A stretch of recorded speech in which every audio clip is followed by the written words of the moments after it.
안녕하세요. 노우라디오 행복연금입니다. 주말 잘 보내셨나요? 요즘처럼 일교차가 큰 환절기에는 우리 몸이 변화에 적응하느라 면역력이 떨어지기 쉽습니다. 아침에 나설 때는 가벼운 겉옷 하나 더 챙기시고 저녁에는 따뜻한 차 한 잔으로 몸을 데워주시기 바랍니다. 작은 관심이 큰 건강을 지켜줍니다. 오늘 여러분께 들려드릴 세 편의 사연은 모두 다른 이야기지만 한 가지 공통점이 있습니다. 바로 삶의 어려움을 마음의 힘으로 승화시킨 분들의 이야기라는 점입니다. 첫 번째는 들리지 않는 귀 때문에 절망했지만 결국 마음속 선율을 발견한 분의 이야기입니다. 두 번째는 가족보다 라디오에서 더 큰 위안을 찾은 솔직한 고백, 그리고 마지막은 평생의 원망을 내려놓고 진정한 품격을 찾아가는 여정을 담았습니다. 이야기를 들으시면서 나도 그랬는데 하는 순간이 있으시다면 주저하지 마시고 댓글로 마음을 나눠주세요. 여러분의 한마디가 혼자 고민하던 누군가에게는 하늘의 별빛 같은 위로가 될 수 있습니다. 그럼 오늘의 첫 번째 사연입니다. 안녕하세요. 저는 올해 81세가 된 할머니입니다. 몇 년 전부터 청력이 급격히 나빠지기 시작했습니다. 처음에는 텔레비전 소리를 조금 크게 틀면 되겠거니 했는데 점점 심해져서 이제는 보청기를 끼고도 선명하게 들리지 않습니다. 가장 속상했던 건 음악이었습니다. 젊었을 때부터 노래를 좋아해서 라디오에서 흘러나오는 옛날 가요를 들으며 빨래도 하고 설거지도 했는데 그 소소한 즐거움마저 사라지니 하루하루가 참 막막했습니다. 아들네 집에 놀러가면 손주들이 큰 소리로 말해도 제대로 알아듣지 못해 미안하고 며느리가 뭔가 설명해줘도 고개만 끄덕이는 제 모습이 한심했습니다. 이제 나는 세상과 점점 멀어지는구나 하는 생각에 밤마다 울었습니다. 그런데 어느 날 새벽 잠에서 깨어 조용히 앉아 있는데 갑자기 머릿속에서 멜로디가 흘러나왔습니다. 님은 먼 곳에 였어요. 어릴 때 어머니가 부르셨던 그 구슬픈 선율이 귀로 들리는 게 아니라 가슴 깊은 곳에서 울려 퍼지더라고요. 그 순간 깨달았습니다. 수십 년간 들었던 노래들, 아이들에게 불러준 자장가들, 교회에서 함께 부른 찬송가들이 다 제 마음속에 고스란히 남아있다는 것을요. 귀로는 들리지 않아도 마음으로는 여전히 선명하게 들을 수 있었습니다. 요즘엔 설거지를 할 때도 빨래를 넣을 때도 마음속 노래를 들으며 일합니다. 때로는 작은 소리로 콧노래도 부릅니다.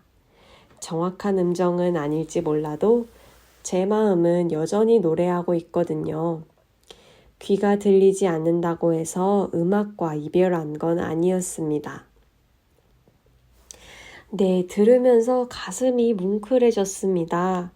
청력을 잃는다는 것은 단순히 소리를 못 듣는 게 아니라 세상과의 소통이 끊어진다는 두려움이었을 텐데요. 하지만 사연자분께서 발견하신 건 참 놀라운 사실입니다. 우리가 평생 들었던 모든 소리와 음악은 사실 가슴 깊은 곳에 새겨져 있다는 것이지요. 귀로 듣는 음악도 소중하지만 마음으로 느끼는 선율은 그보다 더 깊고 진실한 것 같습니다. 어떤 보청기도 전해줄 수 없는 오직 내 마음만이 들려줄 수 있는 그 노래의 말입니다. 혹시 청취자 여러분 중에서도 몸의 불편함을 마음의 힘으로 이겨내신 경험이 있으시다면 들려주세요. 서로의 경험이 큰 용기가 될 때가 있습니다. 네, 그럼 오늘의 두 번째 사연입니다. 안녕하세요. 저는 76세 남성입니다. 솔직한 이야기를 하나 하려고 합니다. 아마 많은 분들이 공감하실 거라고 생각해요. 주변에서는 늘 이런 말들을 합니다. 손주 보면 피곤함도 다 잊는다. 손주만한 비타민이 어디 있느냐고요. 물론 손주들을 보면 기쁘고 사랑스럽습니다. 이 할아버지를 보며 까르르 우는 모습에 마음이 녹기도 하고요. 하지만 정직하게 말씀드리면 손주들이 와서 노는 날이면 저는 하루 종일 긴장합니다. 넘어질까봐, 다칠까봐, 울까봐 신경을 곤두세우죠. 아이들이 돌아가고 나면 오히려 안도의 한숨이 나옵니다.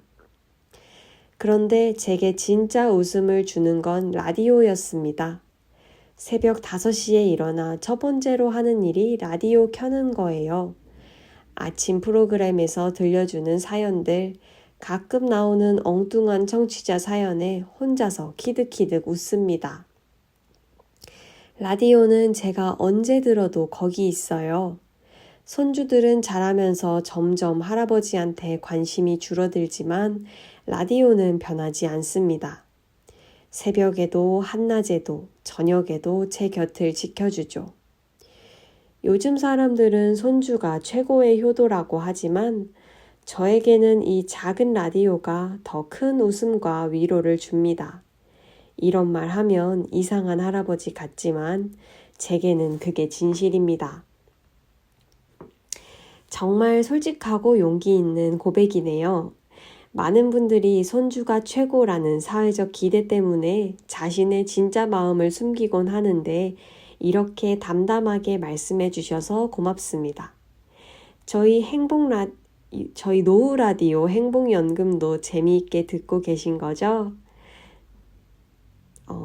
사연자분의 즐거움에 저희 노후 라디오 행복연금도 꼭 자리 잡고 있었으면 좋겠습니다. 사실 손주 사랑과 라디오 사랑은 다른 종류의 기쁨이죠. 손주는 사랑하지만 동시에 책임감과 걱정이 따라오는 반면 라디오는 순수한 즐거움만 주니까요. 언제든 곁에 있으면서 부담 없이 웃음을 나눠주는 친구 같은 존재 말입니다.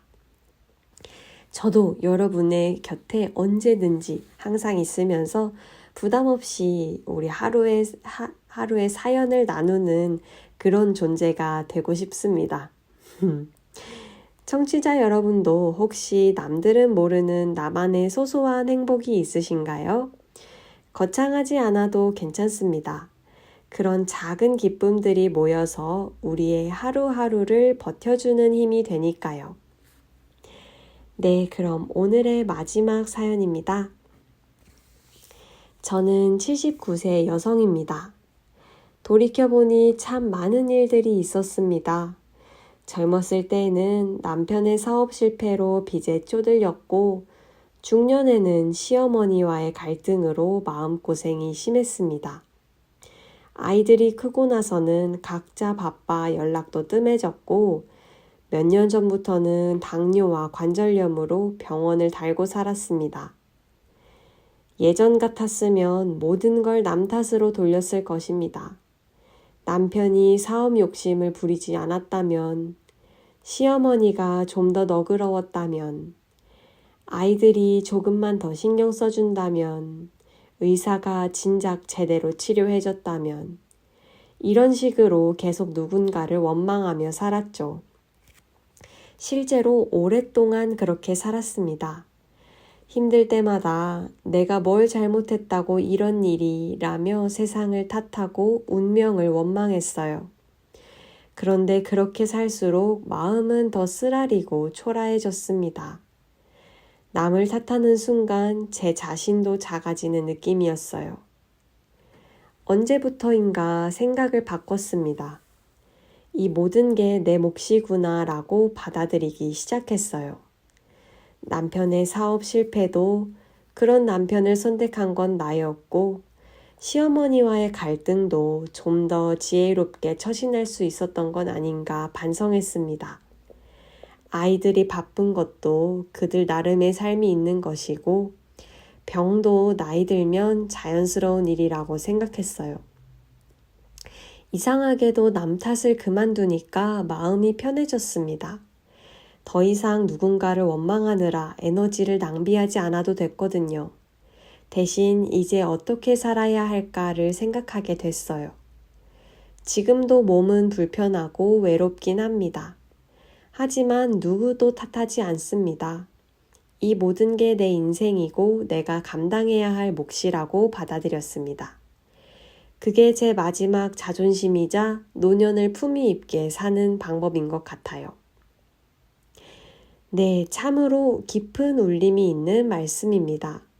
남을 원망하는 것은 어찌 보면 자연스러운 감정이지만 그 원망을 내려놓는 것은 정말 어려운 일이죠. 하지만 사연자분께서 경험하신 것처럼 그 순간 진정한 자유와 품격이 시작되는 것 같습니다. 저도 요즘 남 탓을 하지 않고 내 몫이라고 받아들이는 연습을 하고 있는데요. 이 사연자분이 말씀하신 누군가를 원망하느라 에너지를 낭비하지 않아도 된다는 그 말씀이 굉장히 깊이 와닿는 것 같아요. 사실 누군가를 미워하는 마음이 결국 큰 에너지 낭비잖아요. 이 사람을 미워한다고 해서 그 사람이 잘못되는 게 아니라 결국 내 마음만 지옥이 되는 것 같더라고요. 이 모든 게 내 몫이라고 받아들이는 것은 체념이 아니라 성숙함이고 남을 탓하지 않는 것은 포기가 아니라 진정한 강함인 것 같습니다. 그런 마음의 전환이 있을 때 비로소 우리는 온전한 나 자신으로 살 수 있는 게 아닐까요? 청취자 여러분은 언제 원망 대신 수용을 선택하셨나요? 그런 경험이 있으시다면 나눠주세요. 서로의 지혜가 모여서 더 큰 힘이 될 수 있을 것입니다. 네, 오늘 함께 나눈 3편의 사연 어떠셨나요? 들리지 않는 귀로 절망했지만 마음의 노래를 발견한 이야기, 손주보다 라디오에서 더 진실한 웃음을 찾은 솔직한 고백, 그리고 평생의 원망을 내려놓고 진정한 품격을 찾아가는 여정까지. 이 세 분의 공통점은 무엇일까요? 바로 삶의 어려움 앞에서 좌절하지 않고 자신만의 방식으로 그것을 받아들이고 승화시켰다는 점입니다. 몸의 불편함도 기대와 다른 현실도 억울한 상황도 모두 내 삶의 일부로 받아들일 때 우리는 비로소 진정한 평안을 얻을 수 있는 게 아닐까 생각해 봅니다. 나이가 든다는 것은 단순히 시간이 흘러서가 아니라 이런 깊은 깨달음을 통해 더 지혜로운 사람이 되어가는 과정인 것 같습니다. 오늘 사연을 들으신 여러분도 각자의 삶에서 그런 순간들을 발견하고 계실 거라 믿어요. 마지막으로 당부 말씀 드리고 싶은 것은 혼자만의 생각으로 머물지 마시고 이렇게 노을라디오 행복연금에 함께 나눠주세요. 여러분의 경험담 한마디가 라디오를 듣고 있는 누군가에게는 나도 할 수 있겠구나 하는 용기가 될 수 있습니다. 그리고 여러분의 댓글은 저에게 정말 큰 용기와 따뜻함을 주는 그런 선물이에요. 여러분의 댓글을 확인하는 것이 저에겐 정말 큰 하루의 기쁨입니다. 네, 오늘 세 사연 중 어떤 이야기가 가장 마음에 와닿으셨는지, 여러분만의 비슷한 경험은 무엇인지 댓글로 들려주세요. 라디오는 일방적인 방송이 아니라 여러분과 함께 만들어가는 소통의 공간이니까요. 환절기 건강 조심하시고 오늘 하루도 마음 따뜻하게 보내시길 바랍니다. 노을라디오 행복연금은 언제나 여러분의 든든한 친구가 되겠습니다. 감사합니다. 오늘도 행복하세요. 건강하시고요.